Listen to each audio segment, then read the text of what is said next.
This podcast is powered by The Plug, The Connect with Graffiti. April. Hello. How are you? I'm doing well, thank you. How are you? I'm good. Thank you for your time. This is long overdue. I've been paying attention to what you do for a while now, so it's an honor to have you on the show. Oh, thank you. No And problem. I just want to say thank you so much for having me here. I love what you guys are doing, and so just to be on your show today is an honor. So I appreciate you for having me. Thank you. Appreciate that. So for the people listening that don't know who you are, let's get a quick synopsis of April Denmon. Yes, so hello everyone who's listening. My name is April Denmon. I am a Denver native.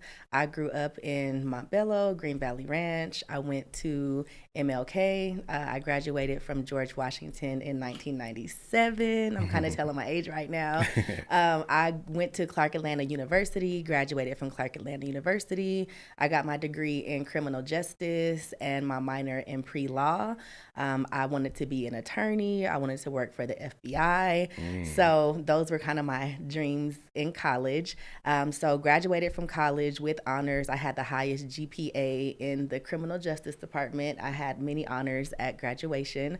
And so I came here and I started studying for the LSAT, and I started working for Arapahoe District Court. So at the time they had furloughs going on. So I just graduated from college. I wanted to kind of learn everything. So I was doing a court clerk 3 position, but I was only getting paid as a court clerk 1. Got So it. I was taking in everything. So I was pretty much running the courthouse. At first I was in the juvenile courthouse. Then I got sent downstairs, like when you pull a number.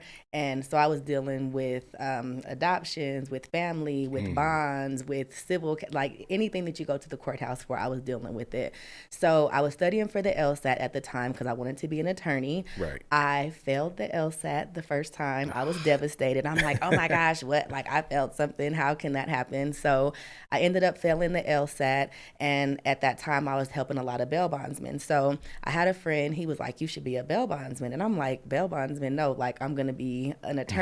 Right. So it's my story, so I'm sharing it with y'all now. I took the LSAT again. I failed it a second time. I didn't understand now. I see why, because that just wasn't my plan of life, what I was supposed to do. So at that time, I was like, okay, let me look into this whole bail bonding thing. Went to school to get my bail bonding license. Within the first week of doing bail bonds, I had a $100,000 bond. Oh, wow. So I made $10,000 cash in one day. So I was like, forget law school, forget this, like just forget being an attorney. But at the time, it was a conflict of interest being with the courthouse. So I couldn't be a bail bondsman and be at the courthouse. But I knew all the attorneys, all the judges. So for years, I was just balling out on bail bonding. Yeah. So I loved it, but I was like at jails 3 o'clock in the morning. You know, that was just what I was doing. And so I had a house built at the time. I didn't know anything about real estate. I didn't really know anything about loans and all that. So I had a brand new house built. I was 20. I was in my early 20s, had my Youngster. first house built and loved it, and I was still doing bail bonds at the time, and that's kind of what got me into real estate. So here I am now. I'm like, that was kind of where I'm at, but now I'm one of the top realtors in Colorado. I have my own brokerage. This month we are celebrating, April, celebrating 13 years of having Denmon Realty. Congrats on that. Thank you, Congrats thank on you, that. thank you. That's a big thing. I'm very proud and very happy, and my last name is Denmon. So when I started Denmon Realty, it was something I wanted to just carry Denmon Realty, and Right. the name Denmon. And so now that my dad has passed away, I feel like I'm kind of carrying that legacy in a good way. Yeah. So Denmon Realty right now, I have 4 agents that work with me. I'm growing my team. I'll have 10 agents by the end of the year. Word. So that's kind of where we're at right now. With my company, I believe in community service, and just growing up, that's always been my thing, like giving back and blessing others. And I was always taught that, like, if you bless others, that's how you get your blessings. So with my company, like every year we're doing some type of community service, like where we're adopting, like one year we adopted Stedman Elementary. So we did like different programs, after school programs every Right. month. And then after that, we adopted the Boys and Girls Club in Park Hill. We did so many good activities with them. Like I know one month we did a HBCU, and I had probably 40 panelists that were all went to HBCUs, Oh, wow. financial literacy classes, personal hygiene classes, just different things that probably aren't taught in schools. Yeah. And so with COVID, that kind of shut us down. We've been getting back into things a little bit more, but I just love the community. Yeah. Everybody knows that. Like I'm all about my people. I'm all It's, about our it's very community. apparent too. I mean, it's definitely community driven. I want to Yes. rewind a little bit. So Clark Atlanta, Yes. walk me through that journey. Ooh. Why Clark Atlanta? What was that like? Those Okay. times, Yeah. the early April days. All right. So the early April days, I have a story for that. So I had a full ride scholarship to University of Colorado at Denver. Okay. Like I said, I was always into academics. Like I just always wanted to just be the best. So full ride scholarship. I had a friend, Alicia Cook. She just passed away. Rest in peace to Alicia. We were really good friends. So at the time, she was at Clark Atlanta University, and so I went to go visit her. I went to go visit her during the last year of Freaknik. All right. So I'm giving you guys all because this is my story. So I go out there to visit, and I'm like, wow. Like, so I mean, from the time I got off the plane, just seeing the culture, just everything. So when I got to the campus, I was like, oh my gosh, like I had never seen anything like it. For me, it was a culture shock for me coming from Colorado, especially and coming seeing from Colorado. all white universities and touring CU and CU Denver and DU, and just going out there and just, I mean, for me, it was life changing. Like, so I literally, we got to the campus, we unpacked, I'm meeting all her dorm mates, all these beautiful Black women from different states and sharing their stories. And I'm like, this is me. Like, I have to do this. The next day we went to the admissions office and I filled out an application. I called my parents. I'm like, I'm going to Clark Atlanta University. Like, I'm not going anywhere else. And so my dad, he always pushed HBCU. So I had applied to Howard. I applied to Hampton. Like, I got into all these great schools, but Clark Atlanta University, I'm not going to lie, it just was not on my list. Yeah. But when I went there and saw it, I was like, oh, there's nothing that compares to this. And again, just seeing all the greatness, there's the AUC, the Atlanta University Center. So you have Clark Atlanta University, you have Morehouse, you have Spelman, you have Morris Brown, and these are all Black students, all that are just from different places, different styles, like New York, West Coast, people from out of the country. So for me, I feel like that had a lot to do with where I'm at right now. Just seeing everybody the culture experience. That's beautiful. That is beautiful. The reason you went as far as what you studied. So I'm from Montbello as well. And, you know, the last thing on my mind was law. From that side of it. What made you go that direction?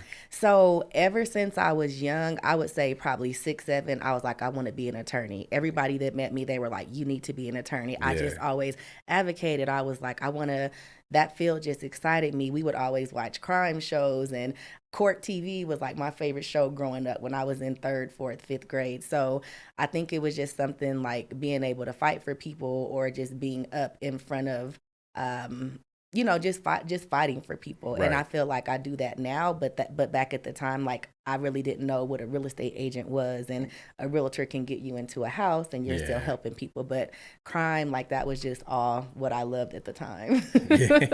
And I do, if you don't mind, I have one story. Okay, so remember I told you I wanted to work for the FBI and all that. So my major was criminal justice. So when I used to come home, I would do like internships and ride along. So I wanted to do a ride along with the Aurora Police Department.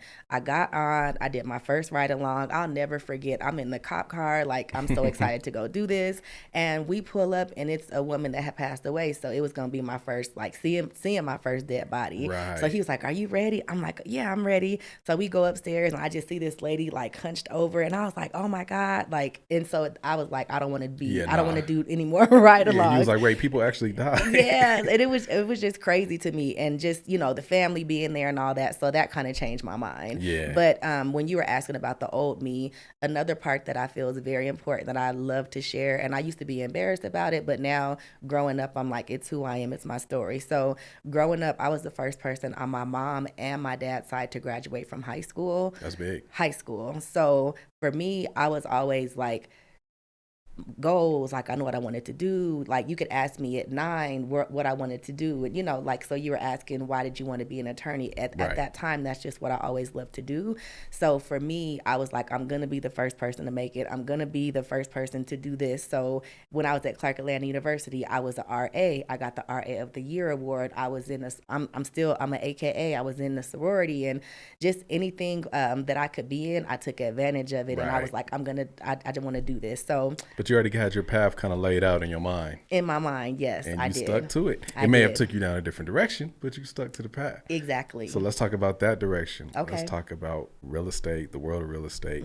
I definitely want to get into, Black ownership for sure. But for now, just kind of diving into how you began in the world of real estate.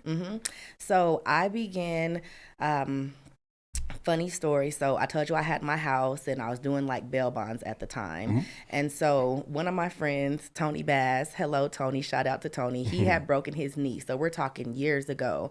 I took him to his doctor's appointment. And so I was looking at magazines and I saw that you could rent luxury apartments downtown. I didn't know this at the time. Yeah. So here I am. I'm in Green Valley Ranch, single, no kids. I got a 4-bedroom house, 3,000 square feet. I'm like, what am I doing with all this space? So I went and got the nicest luxury apartment that you could find in downtown Denver. And so I was renting at 1600 Glenarm Place. So at the time, I had my real estate license, but I was still like kind of doing bail bonds more. So when I moved downtown, I was like, I'm going to be a downtown real estate agent. I'm going to take over downtown. So so when I first got into it, like I said, I got my house built. I went to school, got my real estate license. So it was kind of on the back end because I was doing bail bonds like full time, but I had my license. So I say it was at that time when I moved downtown, it was like, I'm going to take over the whole real estate market. So I found a real estate company that only worked like with downtown real estate. And so I worked with that company. I was with the company's not even around anymore. So I was like with 4 different real estate companies before I like went on my own. So when I was downtown, this was 07, 08, right around the time like recession was coming along. Like there were thousands of houses on the market. So I got into the rental market at first, and then we just started doing sales. When I started Denmon Realty, it was in 09. It was right when the recession happened. I was working at the company that I was with. A whole different time. Oh yeah. I was at the company and the company just wasn't doing anything for me. So I left and started my own. And so when you ask about real estate, 22 years in, but like 13 years kind of on my own with Denmon Realty. So I have faced a lot of adversities, like a lot of challenges. It's been really, hard getting to where I'm at, but I never gave up. And I just always knew that this was kind of my calling, my passion, and stay persistent. For sure. So we're in an interesting time right now. And I always used to say, if I wasn't doing what I do now, I would probably do real estate. I've said that since like high school. You know what I mean? Like if all else fails, I'm gonna get my real estate license and do real estate. But I didn't really know what that entailed. But now you see that popping up a lot more, when more and more people are talking about the real estate market, and especially within our culture, it's just a broader thing. Right. I just want to hear from your perspective what you think of that, and say there is somebody out there like me that says, hey, I want to get in that real estate market. What does that look like? Yes. Okay. So first of all, I'm going to tell y'all right now, where's the camera? I want to look the camera in the eye. It is not easy, y'all. Like I'm going to tell you 100%. I know if anybody on here follows me or sees what I do, I know I make it look so easy, but it's not hard. So that's the first thing that I want to get. Second thing, if you're thinking it, go after it, do it. I recommend everybody to get their real estate license. Like if you're thinking about it, go for it. For sure, do it. Like don't let anybody hold you back. Don't get discouraged with me sitting here telling you it is hard work. But I will tell you, real estate is 100% commission. So a lot of times people see the closings, they see the gift baskets, they see the parties, but they don't see the behind right now. One thing I have some numbers. I do classes. I teach classes. I like numbers. Come on with the numbers. So okay, so I'm gonna just throw, and we'll dive into this if we have more time, but I want to reference it to your question. So right now we have in January of 2021, we had 912 houses on the market. In January of this year, we have 712 houses on the market. So when I say that, I'm talking about houses in Denver, Aurora, Littleton, Commerce City. You got 712 houses. So if you're a brand new agent that just got your license, you don't know what you're doing, you're not going to be able to be in this market. Right. Out here with, or unless you're under an agent that's doing good. So like me, when I started at Keller Williams, I just got thrown out there. Like I didn't have any training. I didn't have any one-on-one sit downs. Right. So it's a tough market. So I'm not like dogging any new agents, because I have new agents too that are doing good, but I'm with them, training them every step of the way. They're at my house doing contracts at 8:00 at night. Right. I'm walking them through every single phone call. So if you guys do want to get into real estate, make sure that you're with the company that cares about you and cares about your growth, because you'll just fail and you'll just get into it. You'll be like, this is so hard. What do I do? Right now, it's the most historical, toughest time in real estate we've ever been in. Before I was even born, and again, I have numbers. If we do have some time, I can kind of dive into this. So I would say find a brokerage that you like. The first thing you're going to have to do is go to school. Find a school. You can Google real estate schools in Colorado. There's Amber's, Colorado Real Estate School, Kaplan. There's a ton of schools. Start there. People ask me, what school should I go to? Go to whatever school works for you. Some schools have night schools. Some schools have online schools. Right. Some schools are, and I will say, don't go the cheap route. If there's something like, oh, I only got to pay $200, don't do it. If it's something that's $2,000, but they're giving you a lot of stuff, go with that, because this is an investment in yourself. I have so many people like, oh, I took the real estate test 10 times. I couldn't pass it. What school did you go to? Some class that was $199. Like Pookie and them on the corner. Exactly. Yeah. So I would say if you're going to do it, make sure you do the research. This is an investment, and you can be very lucrative at this business, but you have to be making sure you're doing the right things first. Education, you're going to school, you're getting your license, you're going to work for a brokerage. For me, like reputation and just how you carry yourself, like that's a big thing, because I just have had people where you're working with families, like you're changing people's lives. So they have to feel comfortable to be able to work with you. And so that's one thing that I always tell people, like, you just want to make sure that you're a good person. Your realtor is a good person, because I believe in good karma, bad karma. For sure. If you have a realtor that is out here doing all kind of bad stuff, your bad karma might come when they're working with your deal. So just be mindful of who you're working with. Definitely. Again, if you want to get your real estate license, you go to school. Once you pass school, your school, you have to take a test, like your last day of school. Once you pass that, then you get to go on and take the national and the state test. If you can't pass that school test, you don't go on to take your national and your state test. Okay. So once you pass your school test, which I know you guys will, and everybody on the call, you guys make sure that you pass it. Study, note cards, all that stuff is important. Then you go take your national and state. And then that's when you decide, okay, who am I going to go work for? That's when you go interview companies. Whoever these companies are, that's when you're going to be asking, do I get one-on-one training? Do I have a mentor? Is there coaching? Like, what are you guys giving me?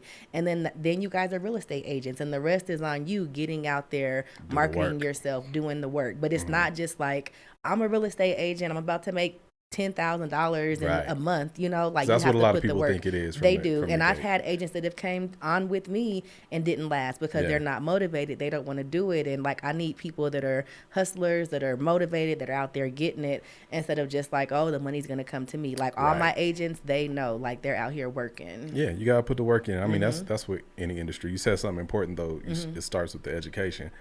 So I know for me personally, when I talk about real estate, I had to kind of better educate myself on the different avenues of real estate. So like with me being in media, I know, okay, maybe if I'm not the host, I could be a cameraman, I could be an engineer, I could be a producer. There's different avenues within entertainment and what I do. With real estate, everybody goes straight to, I want to sell houses. Yeah. If you're not necessarily the person that is good with communicating with the families or closing deals, what are some other avenues in real estate that you would recommend? So some other avenues is you can be a transaction coordinator, and like a transaction coordinator is somebody that works directly with the real estate agent, and they do all of our files. They get our file done from beginning to close, do paperwork. You can be an assistant for somebody. You can be a showing agent for somebody. A showing agent just goes and shows houses for you. So So you can be an assistant with the company. You can be a marketing director. You could be a salesperson where you're just going out recruiting people. But if you said not talking to people, I guess that wouldn't work. So there are other avenues besides just jumping in and being a real estate agent. Like I know I have 2 assistants, like full-time assistants, and one of them will probably go off to get their real estate license. The other one's like, no, I'm your assistant. I work for you. This is what I want to do. I don't want to be in the limelight, but I couldn't do what I'm doing without my back-end assistant. So it's like we need all that team around you. Yeah, so she's just as important to me as my transaction coordinator, as my showing agent. Like, I'm very blessed to have a good team. I have a solid group of agents right now. I have a solid assistant, my transaction coordinator. Like, I'm really, really thankful and really blessed for the people I have in my life right now. That's definitely a blessing. So on the flip side of the industry, big thing right now, and a big thing I'm pushing, especially this season, is just ownership, especially within the Black community. Yes. It's like that light bulb kind of went off. Like, you know what? Why are we renting? Why are we doing this when we can own? I'm seeing a lot of first-time homeowners, and just kind of that process. Say I'm coming from apartments and I finally want to own my home.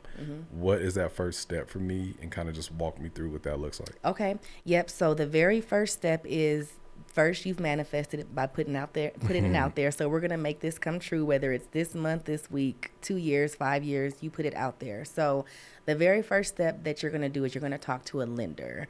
A lender is going to be the first person that tells you what you're going to get approved for, how much your loan is, what you're going to have to bring to closing. Like, that's the very first step. Okay. So once you talk to the lender will say, hey, you're approved for 500,000, 600,000, 100,000. So once we know what your approval is, then you call me. And then I say, okay, we know your approval is for 300,000. Let's look at I ask you, how many bedrooms do you need? What areas do you like? What schools are important? Like, you tell me what's important in your search. And then we go out and we start looking for it. When I mentioned showing agent, like for me, I have a lot of buyers, but I'm not able to take each buyer out every time. So I have agents that are with the Denmon Realty. They're licensed agents. They have clients as well, but they help with my showings. And so just show the property. They just show the property. So once my buyer says, oh, I like this house, then I'm calling the agent. I'm negotiating. I'm doing everything. I take over, and my showing agent is only getting them through that door. And I mean, I won't say only getting, but you know, because they help out when they're there, but I take over from everything else, and I'm very hands-on with my clients. Got it. And so once we do that, then we will go out and start looking.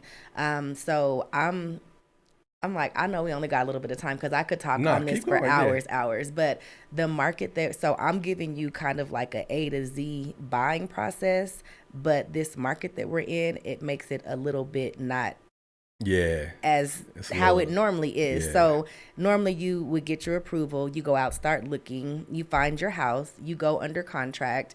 Once we go under contract, we have an inspection done within the first 5 days. If the inspector comes back and is like, oh, the house is falling apart, you're able to get your earnest money back. If it's, we have a deadline, like maybe a week and a half before closing. If you lose your job or if something happens where you can't close, you'll be able to walk away and get your earnest money back. So let's say that the inspection goes good, then we have the appraisal. Appraisal is such a big thing right now, and I don't want to get too much off of a tandem because I know we got other questions, but we would have the appraisal, and then once the appraisal comes in, like if it's at value, undervalue, you would deal with the appraisal at that time, and then we would go to closing. So once you go under contract, it's 30 days to go under contract. Looking for a house, I would say, like if you're people that come to me when they're renting, I tell them like, try to give me at least 90 days. That gives us 60 days to be out looking. That gives us 30 days to get under contract. But don't call me with 90 days and you don't have an approval yet. So if you're thinking about buying, start talking to a lender now. There's so many programs right now, and especially for Black buyers. I have so many clients right now with a bank that's giving Black buyers $15,000 grants. I like that you got there, because that was my next question. I think one of the biggest holdups, especially in our community, is, man, I don't have the money to buy a house. And, you know, we don't have the greatest history as far as credit and getting approved for loans and things like that. So let's speak about the financial side a little bit. Yeah, so on the financial side, there is so much help for people right now. I would say 85, maybe 90% of my buyers get down payment assistance, where that's you getting your whole down payment paid for, whether that's through a grant, whether it's through a silent second. Wow. There are options. If you're a Black first-time home buyer right now, banks are showing a lot of love. They're giving you $15,000 that you don't have to pay back. Wow. There's another program where they're giving you $40,000. You do have to pay that back with a 5% appreciation. So that program works for some people it doesn't work for. Some people don't even know that they have 401ks they can take out of. They don't know that they can borrow money from family. So that's one thing, like, don't get scared by saying, oh, I don't have the money, because we have the money to give you guys to get these houses. Right. It's just about you guys knowing who to call or what to do. The resources. So I would even say, call me first. I'll give you all my lenders. I have a list of lenders that help with different things. So I know I said first call the lender. I don't want to confuse people on the call. Like, well, who do I call? What do I do? Call me. I'll give you the information. Most realtors have specifically. Yeah, call me specifically and I'll help you guys. But most people do have like a network of lenders that they work for. But my team is amazing. I've been working with all my realtors for a while. I mean, all my lenders for a while. So let's go back to that a little bit. So some of these programs, I see a lot of them popping up. I've looked into a few, honestly. I kind of want to, I don't want to say dumb it down. Sorry, listeners. But just that a lot of people get scared of that. Like, oh, they're not going to approve me. Like, what is that approval? Kind of, what does that look like? Yes, so I don't really do too much on the lending. So usually when I have my first time buyers classes or buyers classes, I always have a lender with me, because a lender is going to go more into that. I can tell you a lender is going to look at your credit score. They're going to want to see a 620. If you don't have a 620 credit score, there's still programs out there that can work with you. When we talk about credit score, it really goes with interest rate. And so the less your credit score is, the higher your interest rate is. The higher your interest rate is, the less amount you have to buy. Got it. So it's very important that the credit is up, is where it needs to be. If you guys don't have credit, like Tanea right now, she does a lot of credit repair. So if somebody goes to her and she's like, oh, you got a 400 credit score, she knows what to do to get you up to where you need to be. Right. So even if you know you have bad credit, still come to us, because we'll be able to help you get that fixed. Yeah, and definitely shout out to Tanea. Make sure y'all hit up Tanea, because she will help you for sure. Absolutely, she will. Tanea Smith. First home loans, yes. Yep. So I would say that's going to be just important, is reaching out to the lender and making sure they know all of your information. For sure. I love it. So what has been the most exciting part of this real estate journey, and just April's journey, period? Yeah, no, it's so I meditate a lot. I pray. I sit by myself and just take in everything, because it's a lot. Like, I've seen a lot. I've experienced some things that people probably won't even see in this lifetime. So I'm thankful for what I have. I know that I'm one of those people where some people are like, you're too humble, but I'm just like, I know I've seen people that have had way, way more than me and lose it in one day. Or I've seen people that they may have been the underdog and now they're on top. So I just always like to just be a good person, just make sure I'm doing my part on giving back, and just being a good person. Absolutely. You said a lot, and I know there's so much more. We're going to have to do like a annual get-together education session or something. We'll talk about that off mic. Yeah. But if I'm listening right now, and I was taking notes and I'm picking up on this, and I really do either want to get in the real estate market, or I really do want to own my own home. How can I reach out to you, or what are some resources that'll help me with that? So my phone number, I'm on all social media, Denmon Realty, April Denmon. My phone number is 720-224-1206. Social media is April Denmon. Denmon is Denmon. I teach buyers classes like every other month, and I was doing it every other month, but the way the market is changing, I would say in the last probably 5 weeks, the market has changed drastically, and that's something that I want to educate buyers on. So I would even be willing, if it's okay with you, where like I bring in Tanea and we actually do a buyer's class live to the people, or I don't know how we're doing it now, or a podcast. Oh no, we'll figure that part out. Don't you worry about that. Yeah, and so I just love educating our community, because there's so much knowledge and there's so much wealth out there. Absolutely. But we don't know how to get to it. And when I tell you, I had a couple of closings last week, young Black buyers, they're in their 30s now. They bought when they're in their 20s. They're cashing out on $300,000 checks right now, $350, and they're taking that and putting it down on their next home. So the money is out there. There's ways to do it, and I want to be that voice for everybody. Like, got it. That's one of my goals in life, is to just be able to help people. When I'm dead and gone, people are like, yeah, she taught us this, or it was her who got us the education, and what we share, you guys can share with other people. So, legacy and financial freedom, that's what it's all about. It is. Very last question. Yes. So there's a young April Denmon out there listening right now, like, you know what? I want to be her. Yes. What's that piece of advice you would give to her? To the young April Denmon, girl, you got this. Go after it. Don't let nobody stop you. You're going to work hard. All those hours and days are going to be worth it. But do it for you. Do it for your family. I mean, do it what's important for you, but don't let anybody stop you. I've had so many people like, you're not going to do this. You're not going to be this. I've sat at the tables. I've been in rooms with people that I look up to, who know me, who are asking questions about me, and I never even knew that was real. So just do you. Don't let anybody stop you. You're a queen. You got this, and fight. Like, one of my clients named me Bulldog Denmon, and I've taken that title and ran with it. So it doesn't matter who you're challenged with, whether they're white, whether they're Black, Hispanic, Asian. Don't let that stop you. Just fight for what you believe in. Always be yourself. Always be a good person. If you are doing something and you know that you have no business doing that because it's wrong, stop right there, because you will never be an April Denmon. You can't. You have to always be a good person. Always be helping people. Just always have that good, and you're going to get that back in return. So if I could share with anybody, whether it's a man, woman, just always be your best person, and you're going to get those blessings back tenfold. Beautiful. I love it. Bulldog. April Denmon, thank you. I appreciate your time. Now, I told you I talk a lot now. Hey, no, we love it. We love it. Connect Graffiti. This podcast is powered by The Plug.